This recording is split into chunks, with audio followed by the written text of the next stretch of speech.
ఎక్కడైతే యేసయ్య ప్రకటించబడతాడో, ఎక్కడైతే దేవుని వాక్యం ఉన్నదో అక్కడ సైమల్టేనియస్గా దేవుని మహిమ ఉంటుంది. ప్రైజ్ గాడ్, హల్లెలూయా, హల్లెలూయా. ఈరోజున దేవుని మహిమ కావాలని ఎవరైనా ఆశతో ఉన్నారంటే, దేవుని మహిమ కనపరచబడాలని ఎవరైనా ఆశతో ఉన్నారంటే దేవుని వాక్యంను స్వీకరించి వారుగా ఉండాలి. If you don't receive the word, you can not manifest the glory of God in your life. Hallelujah. చాలామంది మనము గొప్ప గొప్ప కార్యాలు దేవుని మహిమ కనపరుస్తూ మనము దేవుని కొరకు గొప్ప పరిచర్య చేయాలని ఆశతో ఉంటారు. వాక్యం లేదనుకోండి, ఆయన మహిమ అక్కడ ఉండదు. అర్థమైన వాళ్ళందరూ ఆమేన్ అంటారా అండి? చూడండి, ఇప్పుడు 10వ వచనం చదువుదాం. అయితే ఆ దూత, భయపడకుడి, ఇదిగో ప్రజలందరికీ కలుగుబోవు మహా సంతోషకరమైన సువర్తమానము నేను మీకు తెలియజేయుచున్నాను.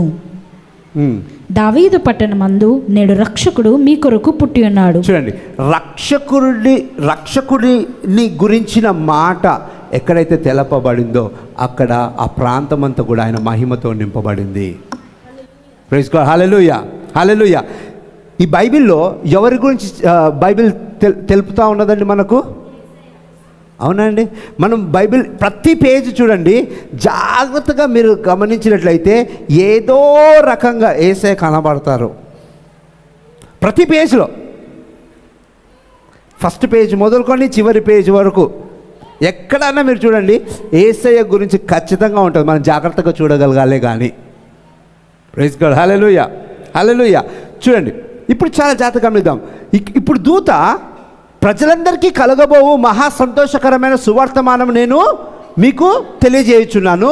దావీదు పట్టణమందు నేడు రక్షకుడు మీ కొరకు పుట్టి ఉన్నాడు. ఈయన ప్రభువైన క్రీస్తు.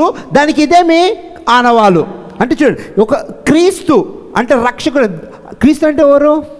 అభిషక్తుడు అంటే ఎవరు? మానవ శరీరములో రానున్న దేవుడు. మెస్సయ్య అంటే ఎవరండి? God in human flesh. అర్థమైందా అండి? పరిసయ్యులకు, సద్దూకయ్యులకు ఎందుకు కోపం వచ్చింది? శాస్త్రులకు ఎందుకు కోపం వచ్చింది? యేసయ్య క్రీస్తు అనగానే, హోసన్న అనగానే? ఎందుకంటే వాళ్ళు తీసుకోలేకపోయారు. అయ్యో, ఈయన దేవుని కుమారుడు, ఎట్లా ఈయన నార్మల్ మనిషే, మనిషి శరీరంలో ఉన్న దేవుడని మేము ఎలా తీసుకుంటాము? అది వాళ్ళకి ప్రాబ్లం వచ్చింది. అర్థమవుతుంది అనుకుంటున్నాను. అందుకే సిల్వకేశారు. How can you blaspheme against God? నేను దేవుని కుమారుడను. దేవుని కుమారుడు అంటే ఏంటి తెలుసా అండి? యూదుల ప్రకారము మానవ శరీరంలో ఉన్న దేవుడు క్రీస్తు, మెస్సయ్య, రానయ్య మెస్సయ్య మానవ శరీరంలో ఉన్న దేవుడై ఉన్నాడని యూదులకు తెలుసు. సో ఎప్పుడైతే నేను దేవుని కుమారుడని అన్నారో, అయ్యా నువ్వు మానవ శరీరంలో ఉన్న దేవుడువా? మీ తల్లి తెలీదా మాకు? మీ తండ్రి తెలీదా మాకు? మీరు వడ్రంగి వాళ్ళు కాదా? మీ ఊరు తెలీదా? మీ ఇల్లు తెలీదా? మీ వ్యాపారం తెలీదా? నీకంటే ముందుండే మీ తల్లిదండ్రులు మాకు తెలుసు. నువ్వు దేవుని కుమారుడు అంటావేంటి? మనుష్య రూపంలో ఉన్న దేవుడిని అంటావేంటి? శరీరంలో ఉన్న దేవుడిని అంటావేంటి అని వాళ్ళు అభ్యంతరపడ్డారు. They were offended. ఎంతమందికి అర్థమవుతుందండి నేను మాట్లాడుతున్నది? అయితే ఇక్కడ చూడండి, ఎక్కడైతే యేసయ్య మాట విడుదలవుతుందో, ఎక్కడైతే దేవుని వాక్యం ఉంటుందో, ఎక్కడైతే దేవుని వర్తమానం ఉంటుందో అక్కడ ఏం నింపబడుతుందండి? ఆయన మహిమ నింపబడుతుంది. ఈ రోజున నీ హృదయంలో దేవుని వర్తమానముకు, దేవుని వాక్యముకు చోటు ఉందా?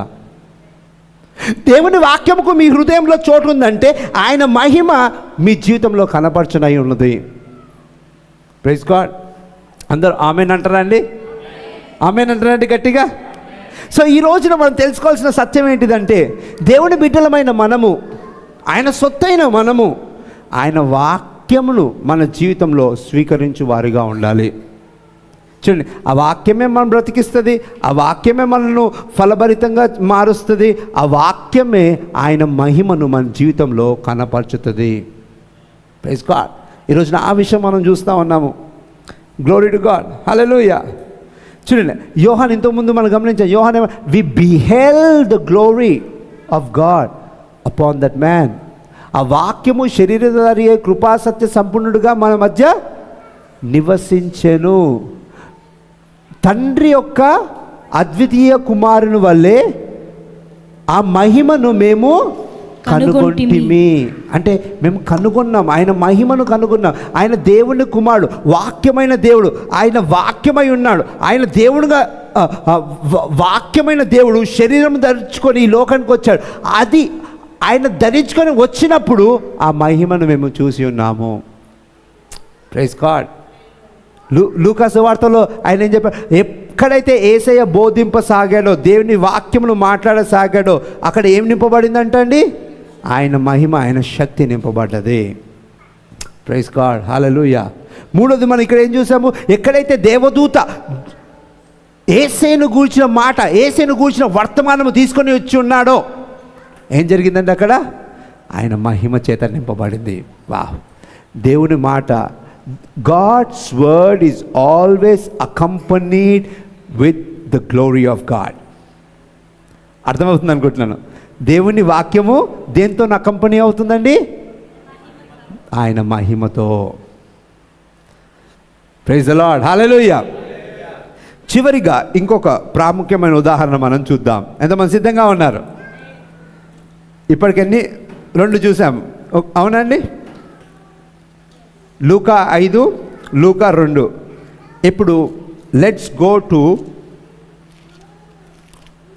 1 కొరింథియన్స్, 1 కొరింథీయులకు రాసిన పత్రిక, 2 కొరింథీయులకు రాసిన పత్రిక 3వ అధ్యాయంకి వెళ్దాం. 2 కొరింథీయులకు రాసిన పత్రిక 3వ అధ్యాయము.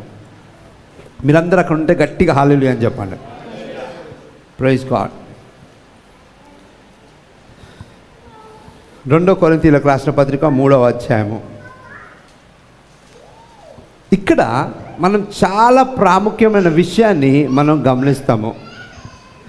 ఈ యొక్క వాక్య భాగంలో పాత నిబంధనను, కొత్త నిబంధనలను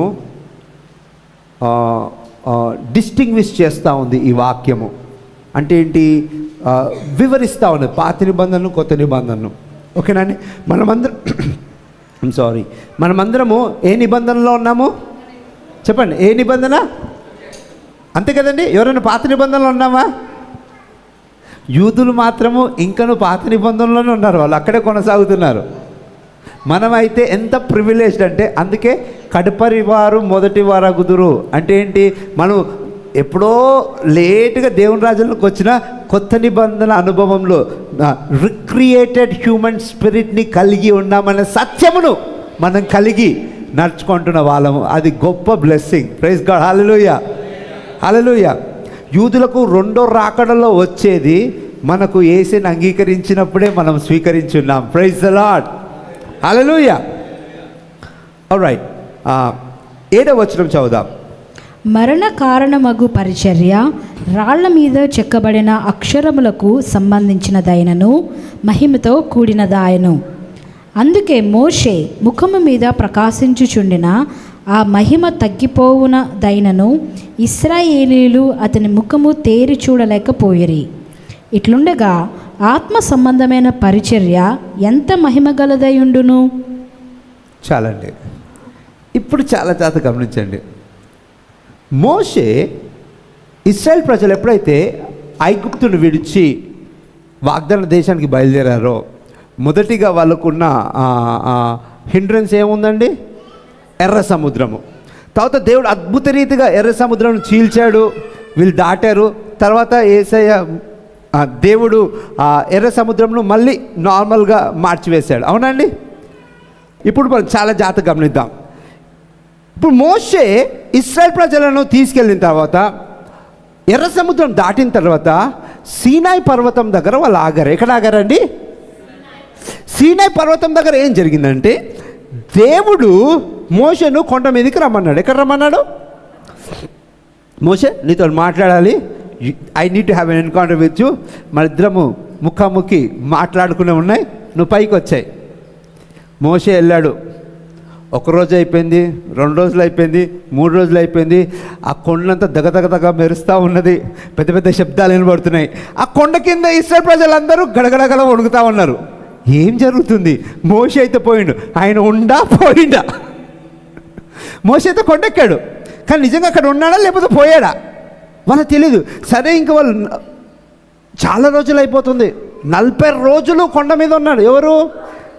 మోషే. ప్రైజ్ ది లార్డ్, హల్లెలూయా. ఈ 40 రోజులు మోషే దేవునితో ముఖాముఖి ఎన్కౌంటర్ను కలిగి ఉన్నాడు, face to face encounter with God. దేవుడు ఎన్నో బయలుపరిచాడు. ఆది కాండంలో జరిగినవన్నీ కూడా అక్కడే దేవుడు మోషేకి బయలుపరిచాడు. ప్రైజ్ ది లార్డ్, హల్లెలూయా. అర్థమైందండి? లేకపోతే మోషేకి ఎలా తెలుస్తుంది ఆదాం కంటే ముందు జరిగిన విషయాలు? మోషేనే కదా రాసింది.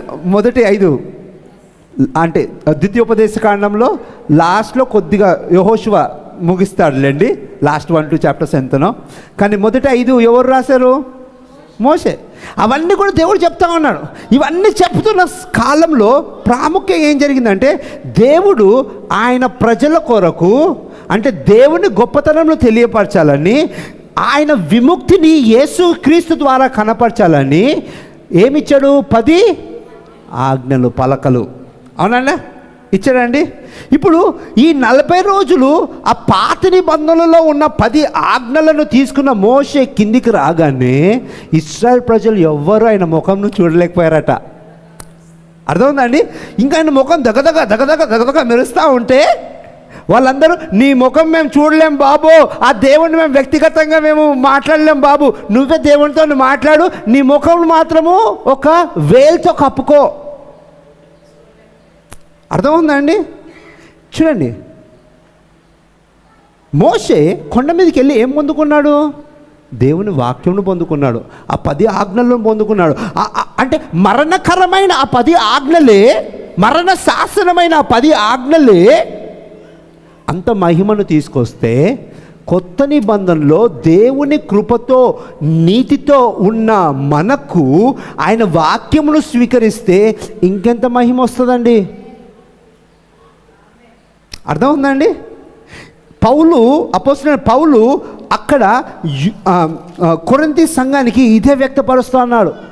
ఆ మరణకరమైన శాసనమును అంత మహిమతో మోషే తీసుకొని వస్తే, నీ పరిశుద్ధాత్మతో కూడిన ఈ పరిచర్యను, నీతియుక్తమైన ఈ పరిచర్యను చూడండి.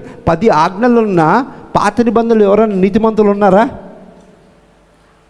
ఎవరైనా ఉన్నారా అండి? ఎవరు లేరు.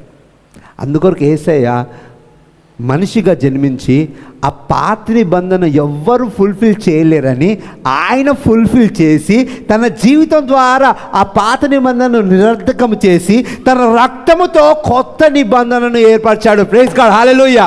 ఇప్పుడు ఆ యేసుక్రీస్తు గురించిన మాట స్వీకరించిన మనము ఆ నీతి, ఆ పరిశుద్ధతను కలిగిన యేసయ్య జీవితం ద్వారా వెలువడుతున్న వాక్యమును మనము పొందుకుంటే ఇంకెంత మహిమను పొందుకుంటాము.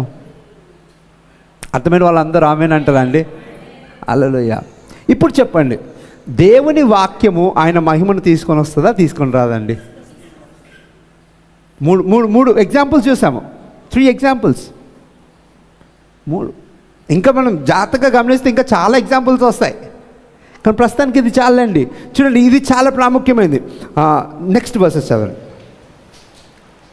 శిక్షావిధికి కారణమైన పరిచర్యే మహిమ కలిగినదైతే నీతికి కారణమైన పరిచర్య ఎంత అధికమైన మహిమ కలదగును.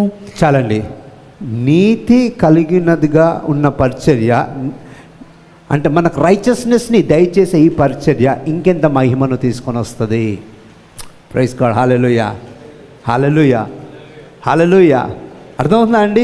సో మనం ఈ రోజున ఏం తెలుసుకోవాలంటే, యేసయ్యను గూర్చి మనం తెలుసుకుంటుండగా, యేసయ్య మాటను మనం స్వీకరిస్తుండగా, దేవుని వాక్యమును మనం స్వీకరిస్తుండగా ఏం జరుగుతూ ఉంది? ఆయన మహిమను మన జీవితాల్లో మనం కనపరుచుకుంటున్నాము. Praise God.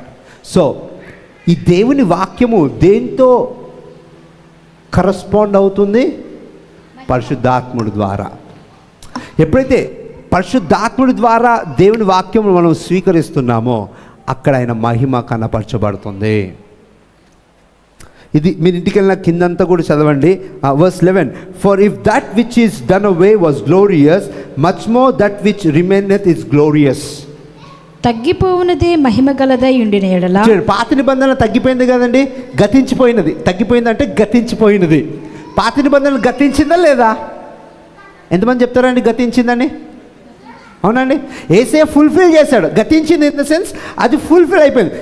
అంటే యేసయ్య 10th క్లాస్లో ఫుల్ఫిల్ చేసి మనల్ని ఇంటర్మీడియట్ దగ్గర పెట్టాడు. ఇప్పుడు మనం ఎక్కడి నుంచి నడుచుకోవాలి? యేసయ్య నమ్ముకున్న తర్వాత ఇంటర్మీడియట్ నుండి కొత్త నిబంధనలో మనం నడుచుకోవాలి. అర్థమైన వాళ్ళందరూ ఆమేనండి. ప్రైజ్ గాడ్, హల్లెలూయా. ఇప్పుడు చాలా జాగ్రత్తగా గమనిద్దాం. చూడండి, పాతది ఒకవేళ డన్ అవే, గతించిపోయినది అంత మహిమకరది అయితే, ఇప్పుడు నిలిచి ఉన్నది ఇంకెంత మహిమకరమైనది. వా, ధర్మశాస్త్రము అంత మహిమకరందైతే ఇప్పుడు నిలిచిన కొత్త నిబంధన, ఈ యొక్క వాక్యము, దేవుని వాక్యము, సువార్త ఇంకా ఎంత మహిమకరమైంది. Praise the lord. ఇప్పుడు చూడండి, ఇది మనసులో ఉంచుకొని 18వ వచనం చదువుదాం. మనమందరమును ముసుకులేని ముఖముతో ప్రభువు యొక్క మహిమను అద్దము వలె ప్రతిఫలింపజేయుచు మహిమ నుండి అధిక మహిమను పొందుచు ప్రభువుకు ఆత్మ చేత ఆ పోలికగానే మార్చబడుచున్నాము. చూడండి, మనం దేవుని ఆత్మ ద్వారా, దేవుని వాక్యము వలన ఆయన మహిమలోనికి మార్చబడుతున్నామట. ప్రైజ్ గాడ్, హల్లెలూయా. అర్థమవుతుందా అండి? ఇదంతా కూడా కాంటెక్స్ట్ ఏంటి? పాత నిబంధనలో ఇచ్చిన వాక్యము, కొత్త నిబంధనలో మనం కలిగిన వాక్యము. అవునండి. తర్వాత పాత నిబంధనలో ఉన్న పరిచర్య, కొత్త నిబంధనలో పరిశుద్ధాత్ముడి ద్వారా ఉన్న పరిచర్య. ప్రైజ్ గాడ్, హల్లెలూయా. పాత నిబంధనలో పరిచర్య ఎవరి ద్వారా జరిగింది? లేవీయుల ద్వారా జరిగింది. హల్లెలూయా. కొత్త నిబంధనలో పరిచర్య ఎవరి ద్వారా జరుగుతుంది? పాస్టర్ల గురించి కాదు, యేసయ్య తన ఆత్మ ద్వారా, అంటే పరిశుద్ధాత్ముడి ద్వారా కొత్త నిబంధన పరిచర్య ప్రారంభమైంది. అంతేనండి. ఎట్లా ప్రారంభమైంది కొత్త నిబంధన పరిచర్య? అందుకే ఏమని చెప్పారు? మీరు పరిశుద్ధాత్మను పొందుకున్నంత వరకు అడుగు బయటకు పెట్టకండి. హల్లెలూయా, హల్లెలూయా. ఎందుకు? పరిశుద్ధాత్మను పొందుకున్న మీరు ఏం చేస్తారంట? శక్తిని పొందుకుంటారు, ఆయన మహిమను పొందుకుంటారు. సో పరిశుద్ధాత్ముడితో మీరు పరిచర్యను కొనసాగించినట్లయితే అది మహిమకరంగా ఉంటుంది. ప్రైజ్ ది లార్డ్, హల్లెలూయా. ఇక చూడండి, మహిమ నుండి అధిక మహిమకు పరిశుద్ధాత్ముడి పరిచర్యలో దేవుని వాక్యము ద్వారా మనం వెళ్తాము. అర్థమైందా అండి? పాత నిబంధన ఏం జరిగింది? ఫుల్ఫిల్ అయిపోయినది యేసుక్రీస్తులో అనండి. 10th కంప్లీట్ అయినట్టు పాత నిబంధన ఏం జరిగిందండి? కంప్లీట్ అయిపోయినది. ఎవరిలో? యేసుక్రీస్తులో. ఇప్పుడు చాలా జాగ్రత్తగా గమనిద్దాం. దేవుని వాక్యం మన జీవితంలో ఏం తీసుకొస్తుంది? ఆయన మహిమను తీసుకొస్తుంది. ఇంతవరకు అర్థమైన వాళ్ళందరూ ఆమేన్ అంటారండి? ఎక్కడైతే యేసు క్రీస్తు వాక్యమును బోధించబడ్డదో అక్కడ ఏం కనపరచబడింది? ఆయన మహిమ కనపరచబడ్డది. Praise the Lord. ఈరోజున మీరు, నేను ఆయన వాక్యములో పరిశుద్ధాత్ముడి ద్వారా నడుస్తూ ఉండగా ఆయన మహిమ మన జీవితంలో కనపరచబడుతుంది. కొత్త నిబంధనలో ఉన్న మనకు దేవుడిచ్చిన గొప్ప ఆధిక్యత ఇది. హల్లెలూయా. ఆయన మహిమ కొరకు మనల్ని ఏర్పరచుకున్నాడట. అవునండి. ఆయన మహిమ కొరకు ఏర్పరచుకొని ఉండగా అది ఎలా కనబడుతుంది? ఒకటి, ఆయనను ఘనపరచడం ద్వారా. రెండవది, ఆయన వాక్యమును స్వీకరించడం ద్వారా, ఆయన వాక్యమును బట్టి నడుచుకోవడం ద్వారా. Praise the lord.